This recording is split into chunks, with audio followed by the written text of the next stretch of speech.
What's up, guys? I'm Crystal Lee Naomi, aka Jasmine Borders on Tyler Perry's Sistas. Be sure to subscribe to the Haves and the Have-Nots review for not only reviews on the Haves and the Have-Nots, but also on Sistas.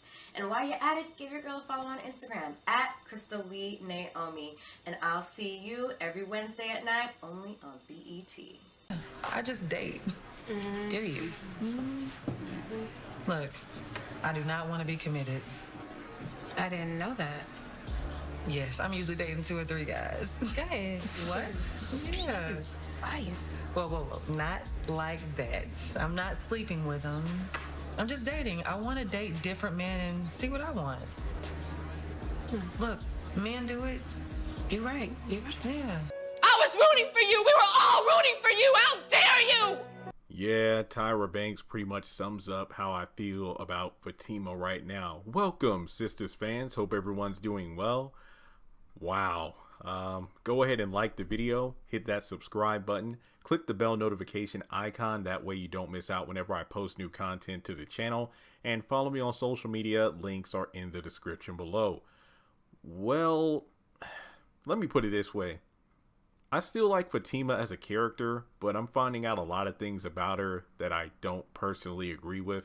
But let me put it this way. If there are over 80% of my channel is consistent of female subscribers and viewers. So I feel like there are probably more women who would side with Fatima, but at the same time, I just feel bad for Zach. Now, let's talk about the Zach and Karen relationship to start things off.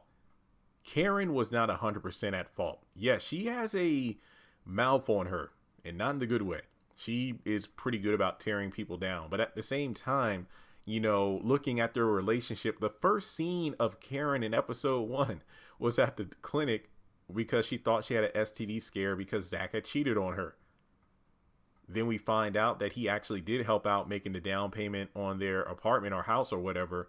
But after that, he pretty much never helped out with the bills anymore. He pretty much just freeloaded. And then he's cheated on Karen multiple times. So no, I'm not going to say that Zach is a saint or whatever. All I'm saying is the fact that he's not 100%, or Karen isn't 100% the reason why their relationship was awful. He was a lousy boyfriend. So most people might look at the Fatima situation as like, hey, I mean, sure, Fatima's treating Zach better than Karen did, but at the same time, serves him right. All I'm saying is,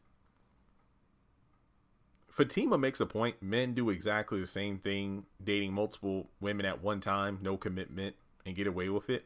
So what's wrong with a woman doing it? But I feel like because we're seeing the pitifulness of Zach's situation, and then we finally see someone who's actually trying to lift him up instead of tear him down verbally, that is, until, you know, it's taking him down to the bedroom. But I just feel like, again, I still like Fatima as a character, but I can see Zach's side of the situation too, because he was worried about this from day one. I mean, as soon as she invited him back to her place and he didn't even want to sit beside her on the couch to drink wine, he was like, you know, hey, I'm being cautious because this looks all too familiar. You know, Karen was treating me the same way when we first got together, but then things went south. But in this situation, you got Fatima, who's pretty much, you know, I think that she's sincere when it comes to helping Zach out. But when it comes to his feelings, I do feel like in a way she's leading him on. Like, I'm a grown woman, I do what I want. So it's almost like Zach is a plaything. Again, it's like I said when they first met, Fatima looks at Zach as a fixer-upper, which is not uncommon for a lot of women to do. Like women who will downgrade because a man has tattoos or criminal record and abs.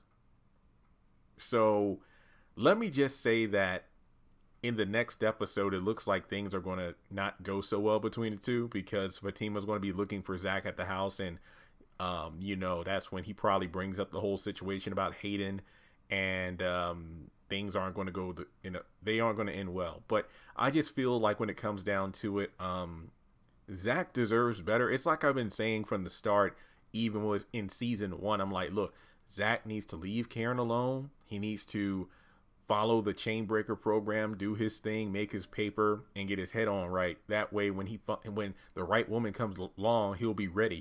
He'll have something to offer. He'll regardless of if him and the woman don't work out, Zach will still have decent income, stay out of jail, that kind of stuff. That's what I want for Zach, even though I really wish that him and Fatima would work out. But after finding out who she really is, a person who's not committed to anything but herself in regards to, oh, I'm just going to date around. We're both Virgos too. That's the painful part. That's the painful part. But let me know what you thought. I mean, even Andy was like, oh, I'm learning more and more about you every day. So what do you think about the Fatima and Zach situation? Do you think Zach should just move on? I don't know. I'm upset. I feel bad. I mean, introduces him. Well, actually, technically, it was Chris, right? Mrs. Lisa's boyfriend. Yeah, Chris was the one to introduce him to Chamber. See, this is why I don't date coworkers, or should I say, back when I was actually working in companies as opposed to working for myself. Because I could not stand the idea of lovey-dovey honeymoon phase with a coworker, but then if things don't work out for one reason or another, you got to go to work each day, and that person's going to be there. There's going to be cubicle gossip, and then if they find someone else, it's going to make you feel sick to your stomach to go into work any day and clock in. So I think when it comes down to it, run, Zach. I feel like Harrison Wells on The Flash. Run, Zach, run. But let me know what you think. I feel bad for Zach. I really do. So let me know your thoughts in the comment section below. If you want to donate to the channel, feel free to do so on PayPal or Cash App. And, oh my gosh. Yeah. Or join Patreon for as little as $1 a month. Thanks so much for tuning in, and I'll talk to you soon.